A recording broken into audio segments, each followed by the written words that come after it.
Thank you so much, everyone, for staying with us. Let's begin tonight from what happened today in Abuja, the nation's capital, where leaders from the southeast, southwest, the south-south, and the middle belt of Nigeria are again advocating that the next president should come from the southeastern part of the country. They made the call during the Greater Nigeria Conference organized to campaign for candidates from the southeast who they deem capable to lead the country come 2023. Take a listen to some of the speakers at that event. I don't like all the people who came out from this, but for the fact that they are saying you have no people, I'm happy you demonstrate that. But you must go and unite. You must go and unite. You must go and unite. The problem is just ourselves. Get us united. And let the Yorubas and the Igbos know that they have a say to talk together.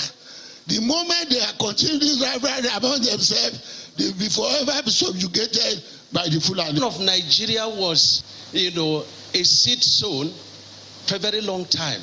Seed sown on injustice and the inequitable distribution of the resources of the nation. And we are here to correct it. And I think right now, the Nigerian society is very tired of political promises. Aisha, Aisha, Aisha. We need as a nation now to rebuild Nigeria and engineer. Nigeria, a blessed country by God with exceptional human and material resources and endowments. A country with so much promise has remained only a potentially great nation, which today is seen as the poverty capital of the world, with 71% poverty level and 53% unemployment among the population, with one of the worst security situations in the world today, completely divided on all seams, a chronically underdeveloped third world. All right, so you heard some of the speakers today. So many of them spoke, and one thing that was on the table to discuss was 2023. How united some of the interest groups are in the interest of who becomes the president of Nigeria in 2023. Well, it's been put together by a socio-political group that is across the border, across professional, and in fact, some of them are outside of the country. Now, I'm being joined by one of the leaders, the vice chairman of the Greater Nigeria Group, a former federal lawmaker, Senator Victor Umeh. Thank you so much for joining us tonight. Thank you, Shane. I forgot to mention that you're a former national chairman of APGA too. Yes, thank you, Shane. And good evening, listeners and watchers. Greater Nigeria. Today, you're meeting, for the sake of our viewers, what brought about Greater Nigeria Group? By that name, you see that our vision is that Nigeria should be great. And looking at how things have gone on in Nigeria, that greatness is eluding Nigeria.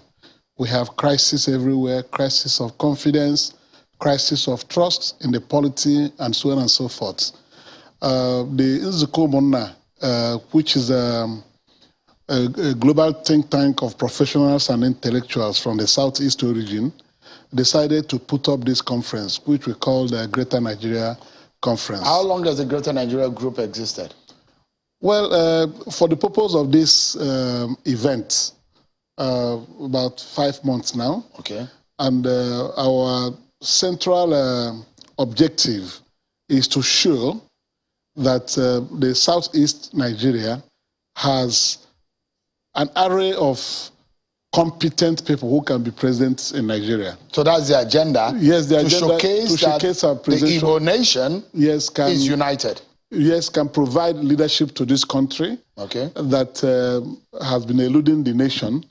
And on the basis of equity and fairness, we think very strongly that in 2023, based on all considerations, that the next president should come from the Southeast. All right, we'll get to discuss that in details. I understand that your chairman is Chief Okwesile Unwodo, the former governor national chairman of the PDP, and you are the vice chairman, former national chairman of ABGA. Yes. So you're showing diversity in your committee, because the reason why I've asked you to explain this is the allegations always leveled against Igbo politicians that you find it difficult to unite.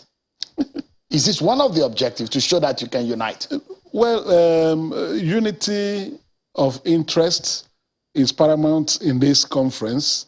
The entire Southeast, both the leaders of all the various groups from the Southeast, share in this aspiration that the president of Nigeria in 2023 should come from the Southeast.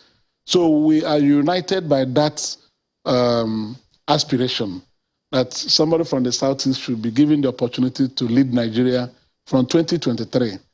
And when you dissolve it down, you see that from what we are doing, like you observed, I was former national chairman of ABGA, and Okwinwodo was, His Excellency Okwinwodo was former national chairman of the PDP, you know. Then other promoters of this event, like Senator Chris Anyanwu and Secretary of Komona and many others, you know, all come from the South with various separate backgrounds. But what is bringing everybody together is that need to ensure that equity and fairness prevails in Nigeria. And for all of us that are from the Southeast of Nigeria, we cannot be hanging separately, hoping that presidency will come to the Southeast. That's why we came together to say, because most times when you are interviewed on televisions and all that, people will put the question to you that the Southeast people are not serious. They don't have competent and acceptable candidates that can become president of Nigeria. We regard that as an insult, and that's why we decided to put up this event. And today, I'm sure by looking at the array of aspirants from the Southeast, all of them are excellent people who can be president of Nigeria and offer quality leadership. I think there needs to be a correction, because we're on national television, and we also, people watching, Nigerians and non-Nigerians alike, are watching. And I try as much as possible, as a patriotic Nigerian, to also put these record that there is no place in Nigeria that you will not find any competent. Even to the minutest ethnic group in Nigeria, there are competent people that can lead this nation. And I'm not sure that anybody will come on television or radio or whatever, speak on the newspaper and say, there are no competent people from the Igbo extraction or from the Southeast. I mean, I just wanted to put it on record that Nigerians are blessed, and Nigeria, across every aspect, every nook and cranny, are blessed with competent people. But the question that they always put to the Igbo people is that they always face their commerce and trade and business, and they're not they might be united when it comes to doing business together, but when it comes to politics, especially the national politics, they're not very united. What do you think? Because let's go to the problem, because we'll go into the solution. What do you think is a problem? Why has unity eluded in some way the Southeast politics? I think that assertion is wrong. One is that if you go back to the history of Nigeria, the people of the Southeast have been very prominent in providing political leadership in this country for a long time. The late Right Honorable Nnamdi Azikiwe, who was the first Governor General of Nigeria, the first President of Nigeria, you know, is from the Southeast. The first President of the Senate, Dr. Nwafọ Orizu, was from the Southeast. So it's not like saying that the Southeasterners are engaged in commerce and business all the time. We have provided energetic leadership at the highest level in this country in the past. In the First Republic, the first president of the Senate, the first Governor General, then those ceremonial president, Nnamdi Azikiwe, was from the South. So we've always shown interest in providing leadership to Nigeria in a democratic setting. It's gone on like that, and what happened is that a twist changed the scenario. And it became a situation where somebody from the Southeast will always be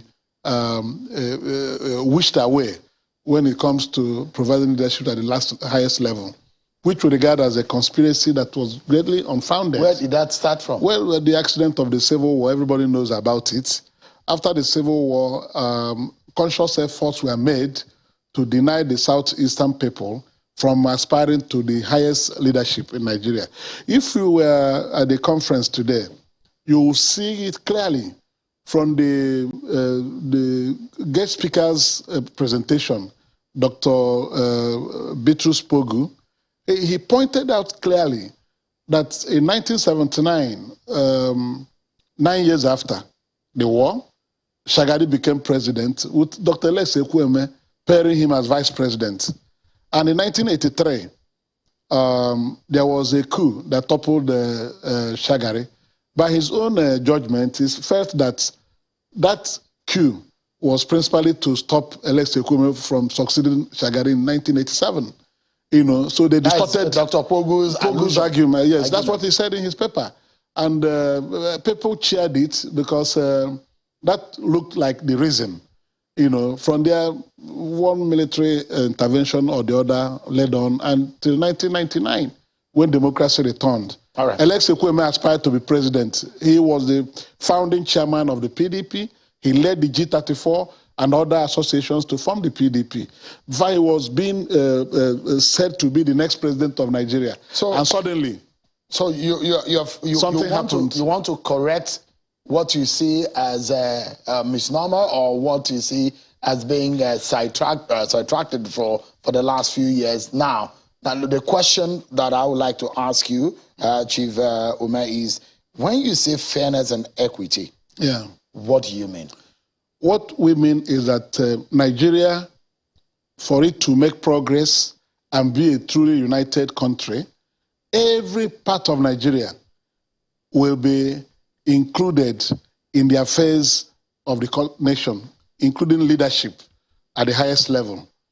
If you don't practice equity and fairness by including all parts of Nigeria, we're not saying exclude this for the Southeast, but looking at the historical perspectives of this matter, 2023 is a ripe time for president to come from the Southeast on the basis of rotation, because we have used rotation to provide leadership in this country since 1999. We had Obasanjo from the Southwest, from the southern Nigeria. Then it went back to the north, Yaradua, after Obasanjo. That's the rotation. And after Yaradua, who died, unfortunately, after 3 years, the vice president took over, which was Jonathan. And in 2011, he did another 4-year term and ended in 2015. And because of that truncation by death of the tenure of Yaradua, they did not want Jonathan to remain in that office.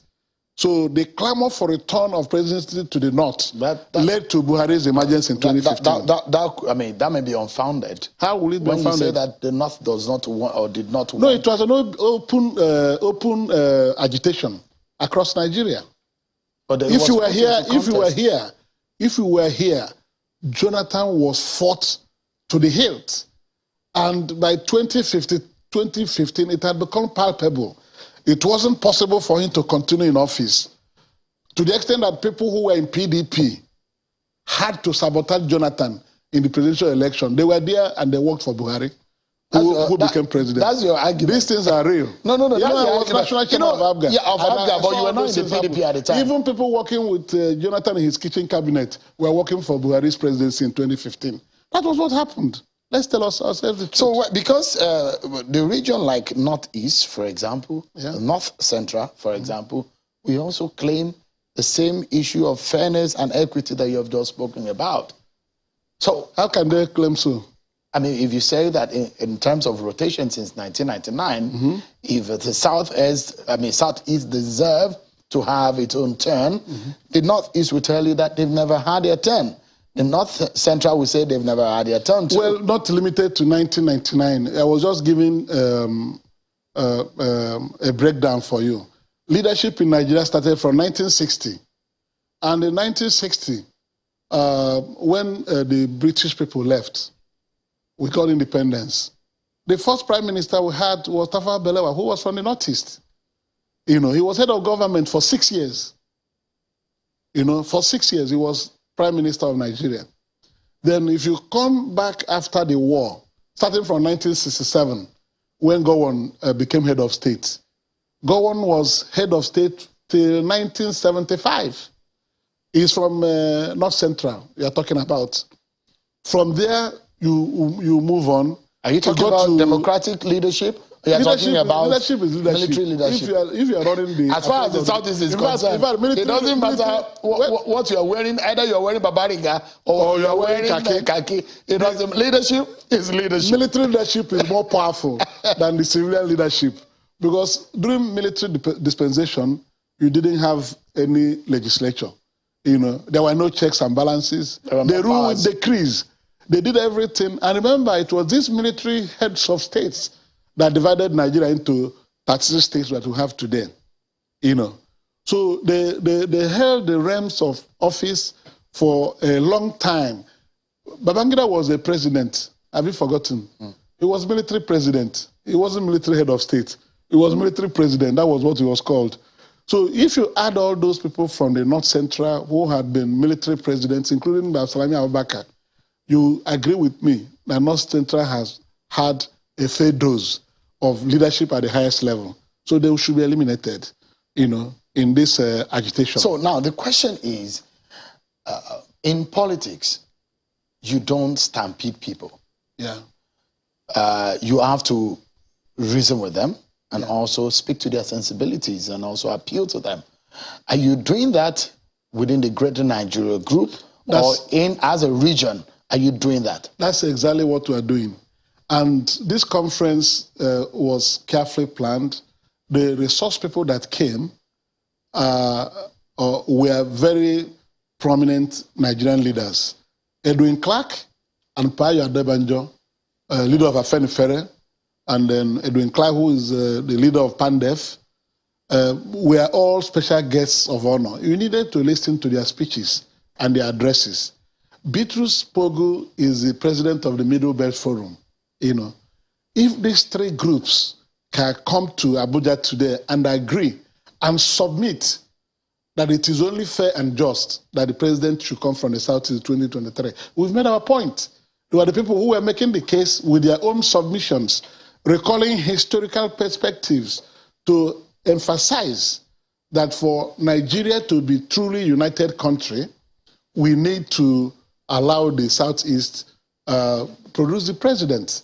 It has happened before. In 1999, because of the injustice of June 12 annulment that denied MK Abiola, who won the election, from getting into office and eventually died, Nadeko came up and through aggressive activities were able to put Nigeria on the spot that injustice needed to be addressed. The whole country came together. The power brokers came together and agreed that the Southwest deserved to produce a president in 1999. That was how Obasanjo became president. And in that 1999, we had only two presidential candidates, Olufale and Olusegun Obasanjo. The whole Nigerians voted for a president between these two persons from the Southwest. Because of the expediency of the situation, there was need to address the injustice of June 12. So at this point... What injustice are we addressing now? Southeast has not produced president for Nigeria. Is that an injustice? It's an injustice. It's an injustice. Is it a political injustice or a legal injustice? It's political and everything. Any color you give it is an injustice.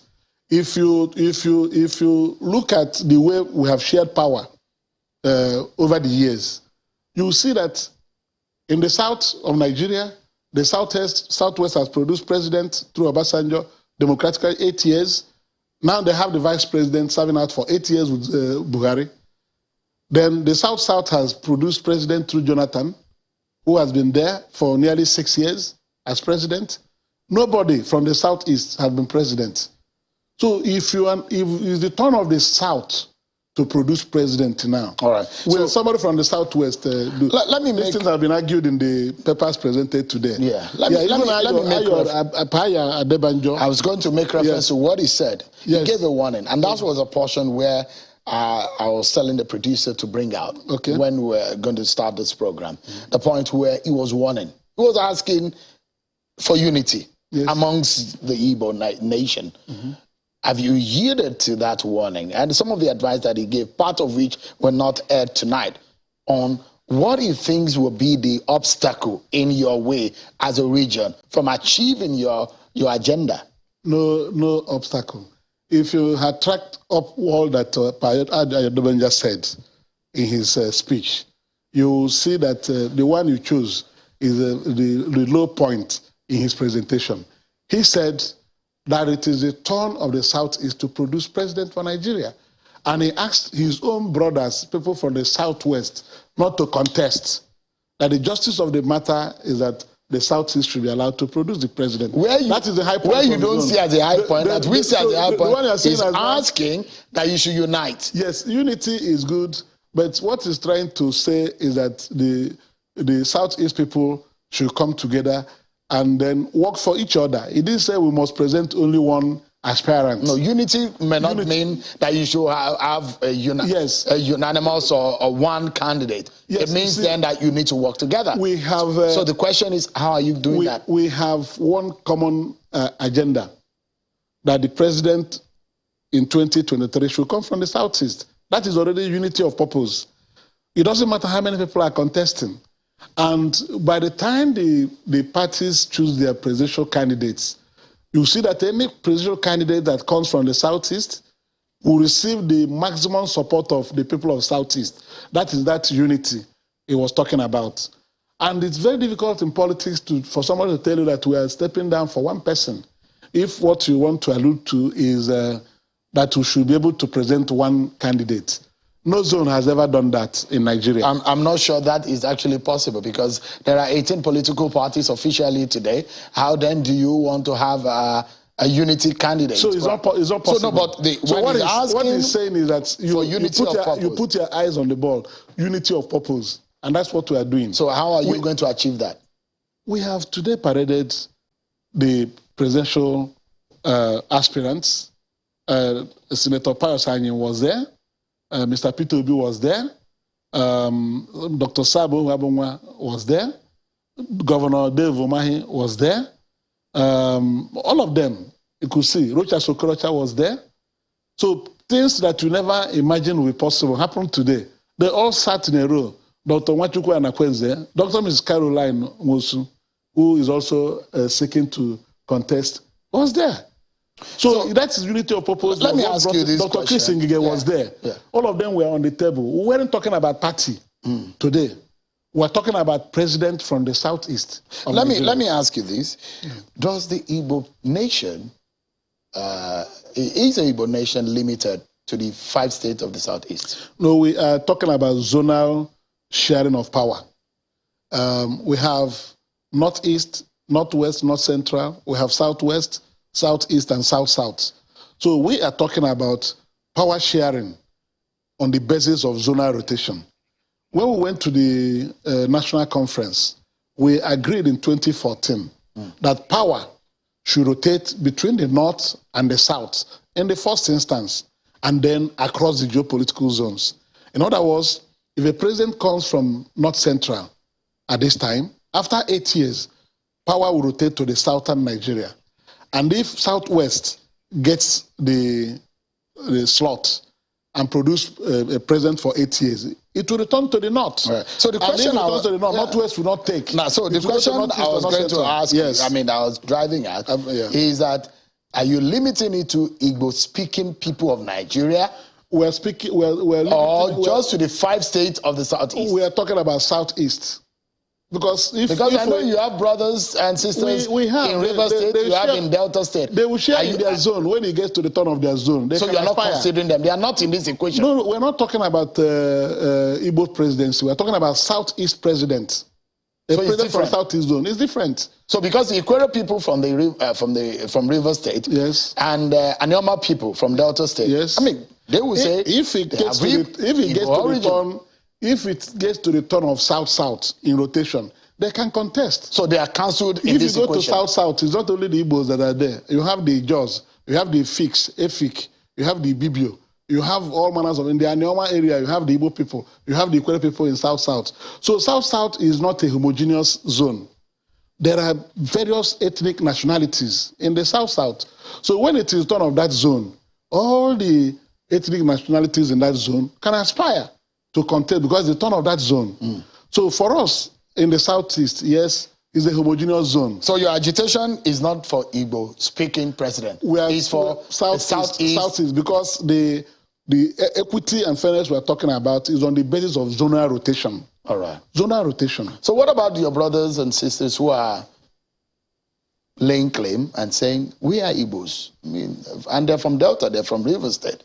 You don't, are you saying they don't count in the scheme of things? Historically, it's not the turn of South this time.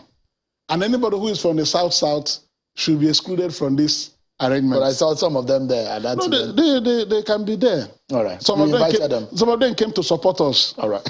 Yes. All right, but if you looked at the presidential aspirants that were there that spoke, all of them are from the Southeast. All right. Yeah. Beyond who becomes the president of Nigeria and where the person comes from, what matters at the moment is the problem of Nigeria does not know ethnicity or religion.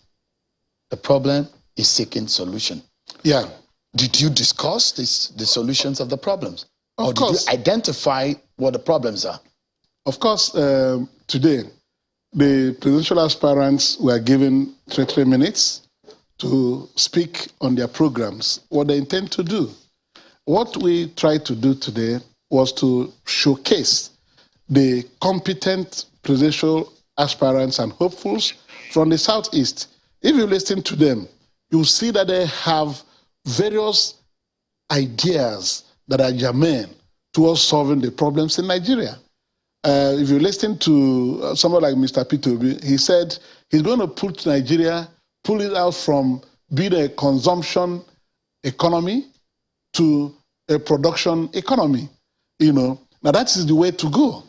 And if you break it down, you'll see that there is a sense in what he's saying. That's the way to reduce unemployment, poverty, and so on and so forth. All right. If you listen to others, you see their programs, So the important thing is that everybody has an idea of what the issues are. But if you want to exclude a certain group of people from offering leadership at that level to solve it, irrespective of if you are a magician from the Southeast that you can do everything, put it right, you cannot smell the presidency. That's what we're fighting against. Unfortunately, we're totally out of time, but stay with me. So take it now. The summary of the whole essence is that if we want to build a united country, a place where everybody will be happy, to have faith in the country called Nigeria, you have to allow every group to aspire to provide leadership. Right. You do not discriminate. So long as that is not done, there will continue to be agitations across Nigeria for various reasons. Thank you so much for talking to us tonight. Southeast presidency will heal Nigeria of this disease, poor leadership. Because we have people who can excel. All right. Yeah, they have the knowledge. We need to bring in our other guests on the program, but thank you so much, sincerely, Chief Victor Umeh, for your time tonight. Thank you. Yeah.